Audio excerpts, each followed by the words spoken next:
বাঙাল ঘটির একটা শহর বোরে রাজা দিচ্ছে না না, এটা আমি কোনো ওই ডাক্তার ফাক্তার দিয়ে আলোচনা হবে না, এখন বিশুদ্ধ ইস্ট বেঙ্গল নিয়ে আলোচনা হবে। অনেক হয়েছে ডাক্তার, অনেক হয়েছে ডাক্তার, আর ডাক্তার নয়, এবার বিশুদ্ধ ইস্ট বেঙ্গল নিয়ে আলোচনা হবে।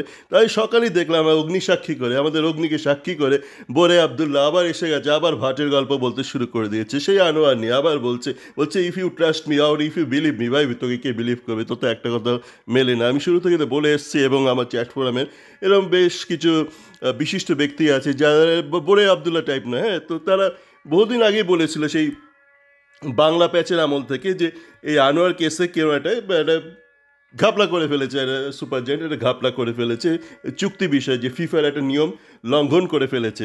তো এইটা কিন্তু এই বোরে আবদুল্লাহ আর ওদিকে আছে না মর্জিনা, মানে গোয়া মর্জিনা, আর একটা করে নাগপাশ করে একটা বেরিয়ে এসছে, একটা নাগপাশও বেরিয়ে এসেছে, ত্রিমূর্তি, মানে তিনটে ফলা ছিল শিবের, আর এরা তিনটে হচ্ছে মানে খোঁচানোর ফলা চলেছে। শিব কিন্তু খোঁচানোর জন্য ছিল না, কিন্তু খোঁচানোর ফলা মানে ভুলভাল জায়গায় ভুলভাল খুঁচিয়ে দেয়।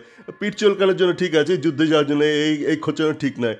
আছে না, দেখবেন অনেকে পিঠ চুলকানোর জন্য কেনে একটা প্লাস্টিকের কিছু খোঁচে, ওদিকে পিঠটা চুলকানো যায় না, যুদ্ধে যেতে যায় না।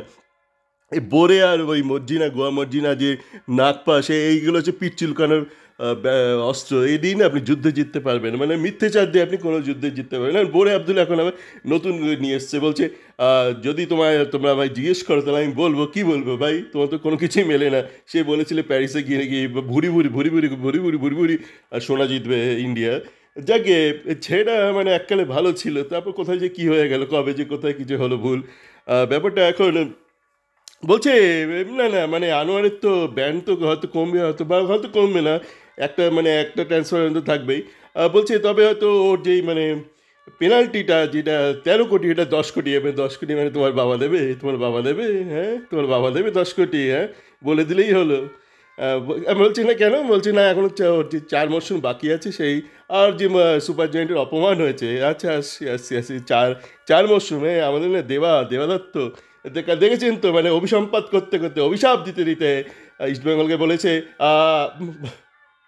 মানে বাজাজকে গাল বন্ধ করতে করতে বলেছে আর তো 1 বছর ছিল বাকি, তাহলে কেন করতে গেলি, মানে এখন 1 বছর হয়ে গেছে, 4 বছরটা এখন 1 বছর নেমেছে। আপনি শুনবেন মানে ওই বিভিন্ন বিয়ন্ড স্পোর্টস থেকে শুরু করে এক্সট্রা টাইম সকলে সব জায়গাতেই ব্যাপারটা 2 দিন আগে বেরিয়েছে। আমি একটু খিল্লি করে একটা ভিডিও ছেড়ে দিয়েছি তো। দেবদত্ত বলছে যে 1 বছর বাদেই তো চলে যেত, কেন এইভাবে নিয়ে চলে গেলি, কেন নিয়ে চলে গেলি? তার আগে বলছিল না ছাড়বো না, আমি আনোয়ারকে ছাড়বো না। এখন বলছে 1 বছর থাকলেই তো পারতি। এখন এদিকে বোরে আবদুল্লাহ বলছে একটাকে 4 করে দিচ্ছে, এক চার করে দিয়েছে। বোরে একটা আলাদাই জগতের লোক, মানে চারে চারে খেলে, 4 ছক্কা মানে সব জায়গায়, মানে ক্রিকেট জীবনটাই ক্রিকেট ভাবে, চারের নিচে নামে না। তো বলছি 4 বছর, হ্যাঁ 4 বছর। প্রথমত তো চুক্তিটাই ছিল মানে বেআইনি চুক্তি ছিল, যেহেতু ফিফার নতুন নিয়মটা মানে কার্যকর করতে ভুলে গেছে কী করে করবে বলুন? কল্যাণ তো এদিক ওদিক ঘুরে বেড়াচ্ছে, গরুর কল্যাণ করে বেড়াচ্ছে, মানে যারা মানে গোভক্তদের কল্যাণ করে বেড়াচ্ছে এদিক ওদিক, মনেই নেই কবে কি নতুন নিয়ম নিয়ে এলো ফিফা।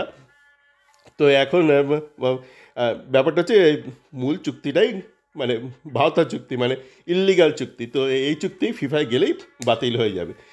যেটা ছিল সুপার জায়ান্টের সাথে যে চুক্তিটা ছিল, এখন যাকে মানে এখন একটা যেটা হচ্ছে, মানে আমি বলে দিচ্ছি মানে কি হতে পারে। তার কারণ হচ্ছে যে দিল্লি কোর্ট যেটা বাঁশ দিয়েছে, একটা ছোট্ট করে বাঁশ দিয়েছে, মানে সেরকমও না, একটা ছোট্ট বাঁশ দিয়েছে, কাঠি করে দিয়েছে। আর সেখানে কিন্তু পরিষ্কার করে দিল্লি হাইকোর্ট লিখে দিয়েছে, বা দিল্লি কোর্ট বোধহয় সেশনস কোর্ট, আমি জানি না ঠিক, হাইকোর্ট না এমনি কোর্ট, এখন তো লাগে সবাই লোকে সুপ্রিম কোর্টে প্রথমে চলে যায়, তারপর জন্য ও না না না না সঞ্জয় রায় ওটা লোয়ার কোর্টে হচ্ছে, সুপ্রিম কোর্টে নয়। তো যাকে ওরা কিন্তু পরিষ্কার বলে দিচ্ছে যে এখনও আমরা কিন্তু কেসের মেরিটটাই বেসিস মানে জাজ করিনি, মানে যে ফাইন করেছে এটা ঠিক করেছে না ভুল করেছে, যে ব্যান করেছিল ট্রান্সফার ব্যান ইস্ট বেঙ্গলকে ঠিক করেছে না ভুল করেছে, ওটাই আমরা এখনও দেখিনি। আমরা দেখেছি যে তোমাদের যে বেসিক যে প্রসিডিওর সেখানেই গণ্ডগোল, মানে তোমরা মানে কোনো হিসেব করোনি, কী হিসেবে তোমরা একটা টাকা চাইছিলে 13 কোটি টাকা, মানে কোনো হিসেবই করেনি। আর আর আচ্ছা দিয়ে দাও বাবা, টাকা দাও বাবা, টাকা দাও, কেন না আমি কোক খাবো, কেন কোক খাবি না, বসে থাকবো এই প্রতিবাদ সবাই বসে থাকবো, তাই কোক খাবো, সারাদিন কোক খাবো, দেয় বাবা টাকা দাও, ওরকম ব্যাপার হয়ে গেছে। 13 কোটি দাও। তো এখন হিসেব করতে বসবে এরা, এখন হিসেব যাই করে গোড়াতেই তো গণ্ডগোল। তো আবার আবার কেস খাবে এরা, দিল্লি কোর্টে কেস খাবে। তারপর দিল্লি কোর্টে কেস যদি নাও খায়, তারপর কিন্তু ওই বাজাজ যিনি আছেন উনি কিন্তু এই ব্যাপারটাকে এসকেলেট করবে ফিফাতে, সেখানে কিন্তু কেস খাবেই খাবে। তো এখন এরা ভয় ভয়ে আছে, ভয় ভয়ে আছে, তাই ভাবছে কী করে একটা সেটিং করা যায়, মানে একটা আপোষ করা যায়, অফ দ্য কোর্ট সেটেলমেন্ট। তো ইস্ট বেঙ্গলের সাথে সুপার জায়েন্টের সাথে যে বাবা তোরা যাস না আর এগোস না ভাই, এরপর আর কোর্টে গেলেও তোরা কিন্তু ওই ফিফাতে যাস না। And of the court settlement হয়তো এখন ওই ওই বলে ফেলেছে মুখ ফসকে যে হয়তো সুপার জায়েন্ট হয়তো বলছে ভাই 1 বছর অন্তত দিয়ে দে, 1 বছরটা অন্তত 4 বছর দিলি না, 1 বছর অন্তত দিয়ে দিয়ে দে।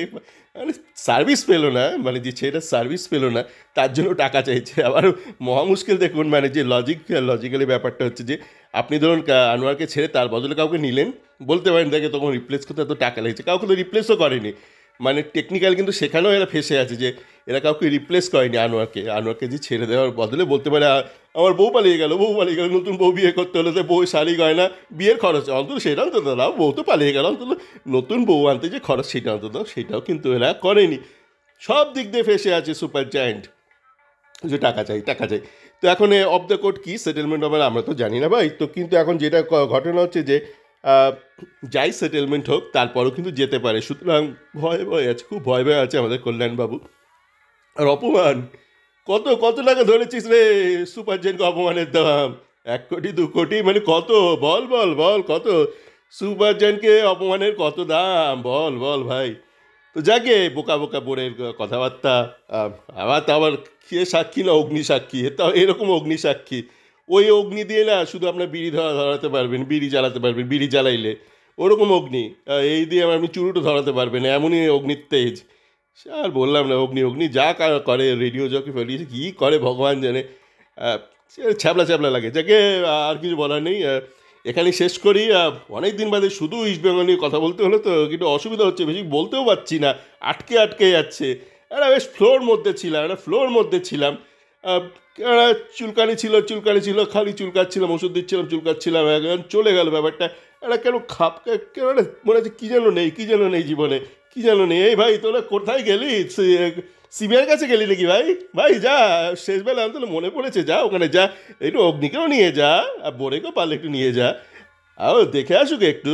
আমি বলবো ভাই বোরেদের থেকে সিবিআই অনেক ভালো ভাই, অনেক ভালো। সকলে ভালো থাকবেন।